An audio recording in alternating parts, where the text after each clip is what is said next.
जय सच्चिदानंद। पिछले प्रवचन में मैंने बोधावस्था और सिद्धावस्था इन पर कुछ प्रकाश डाला। सिद्धावस्था है उस अवस्था में जागृता भगवती महामाया कुंडलिनी नाना प्रकार से अपनी जागृता होने की स्थिति को अनुभव करवाती है। कौन सी अवस्था? सिद्धावस्था। उस अवस्था उनको भी समझना पड़ेगा। अवस्था किनको कहते हैं? अव्यक्त, जो अव्यक्त है। कौन? परम तत्व अव्यक्त है, फिर भी आपके अंतःकरण में व्यक्त हो रहे हैं। सो हम शब्द का अर्थ यही होता है। सो वो हम, वो मैं हूं। तो कौन? परम तत्व, वो मैं हूं। सो हम का अर्थ, सो माने वो, सो हम, वो मैं हूं। सो हम शब्द है, सो हम के पीछे वो ही परम है। उस अवस्था जिनको बुद्ध भगवान ने शून्यावस्था कहा है। उन्होंने कहा न आत्मा है न परमात्मा है, शून्यम शून्यम शून्यः। शून्य का मतलब जो सर्वव्यापी तत्व है, अव्यक्त है, उनका प्रकट होना। उन अवस्था को अवस्था कहते। अव्यक्त स्थिर होना। कहा?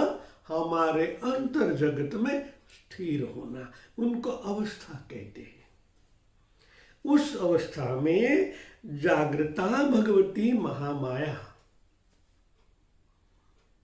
उन अवस्था में जागृता भगवती महामाया, इनका अर्थ होता है जिस तरह हमारे उपनिषदों वेदों में लिखा है, कल्प के अंत में सब प्राण में समा जाता है और कल्प की शुरुआत में वहां से व्यक्त होने की अवस्था प्राप्त होती है, या तो व्यक्त हो रहा है ब्रह्मांड में।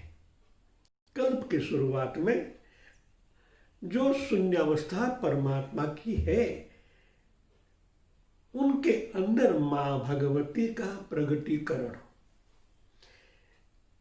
इसलिए यहां कहा गया कि अवस्था, पहले आपने उनको समझाया, उस अवस्था में जागृता भगवती महामाया एक अवस्था बनी है आपके अंदर।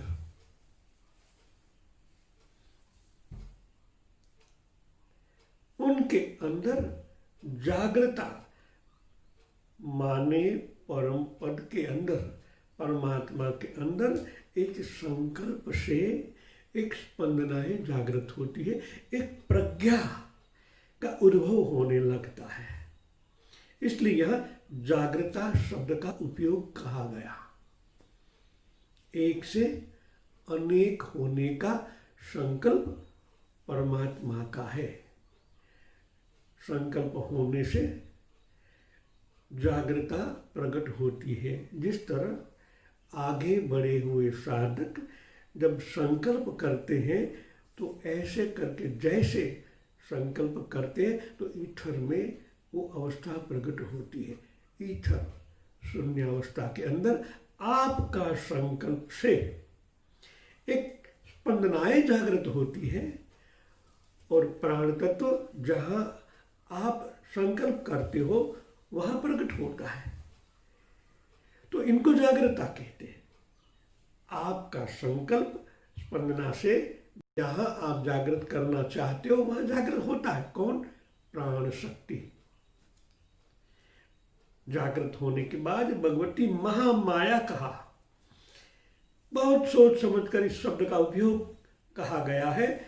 जागृतता के बाद भगवती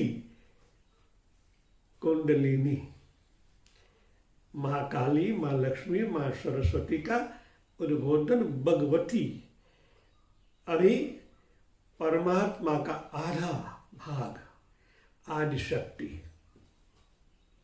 पहले यह कहा है भगवती का अर्थ है महाभगवती का अर्थ है आदि शक्ति। परमात्मा का ही अंश जब सक्रिय होता है तो उनको आदि शक्ति भगवती कहा जाता है। फिर शब्द आता है महामाया। बहुत सोच समझकर महामाया शब्द का उपयोग कहा गया है। महामाया का मतलब होता है इस प्रकृति, पंच तत्व, माया, प्रकृति। यह अभी महा का आविर्भाव है। यहां से अब संकल्प से मां भगवती अपना त्रिगुणात्मक शक्ति, मां सरस्वती, महाकाली, मां लक्ष्मी, ये महामाया का त्रिगुणात्मक स्वरूप है।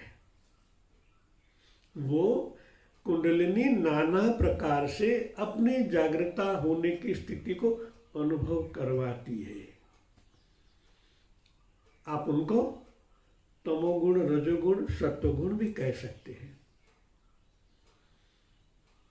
सत्वगुण माने मां सरस्वती, इच्छा, ज्ञान और क्रिया,